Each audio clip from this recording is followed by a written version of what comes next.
L'accouchement se produit généralement à la fin du 9e mois de grossesse. Le plus souvent, la mère est aidée par une sage-femme ou un gynécologue obstétricien. Le fœtus baigne dans le liquide amniotique. Il est relié au placenta par le cordon ombilical. Sa position indique qu'il est prêt à naître. Sa tête est en bas, dans le bassin de sa mère. L'accouchement commence par la période de travail. Elle se caractérise par des contractions involontaires du muscle de la paroi de l'utérus, le myomètre. Au début, les contractions se produisent toutes les 10 minutes environ. Elles sont assez courtes. Puis leur fréquence et leur durée augmentent progressivement. Le fœtus est poussé du fond de l'utérus vers le col de l'utérus. Sa tête appuie sur le col. Il se produit alors ce que l'on appelle l'effacement du col de l'utérus. La tête du fœtus avance encore un peu et c'est la dilatation du col de l'utérus. Son diamètre d'ouverture est alors d'environ 10 cm. C'est généralement à ce moment que se produit la rupture de la poche des os. Le liquide amniotique s'écoule.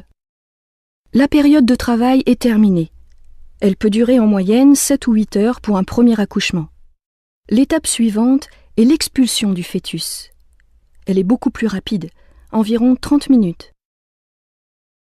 Les contractions ont lieu maintenant toutes les 2 minutes. Elles ont une durée d'1 minute et sont très intenses. La mère doit cependant aider le fœtus à avancer en contractant volontairement ses muscles abdominaux. La tête du fœtus avance dans le vagin tout en effectuant une rotation.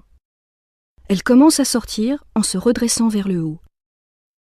Puis, la sage-femme ou le médecin saisit le bébé par la tête et la tourne afin de faciliter le passage de la première épaule, puis de la deuxième, et enfin de tout son corps. C'est la naissance. Le cordon ombilical est coupé. Sur le ventre du bébé, la cicatrice laissée par le cordon deviendra le nombril. L'accouchement n'est pas encore tout à fait terminé pour la mère. En effet, quelques minutes après l'expulsion, les contractions reprennent. C'est l'étape de la délivrance. Aidée par le médecin, la mère expulse le placenta.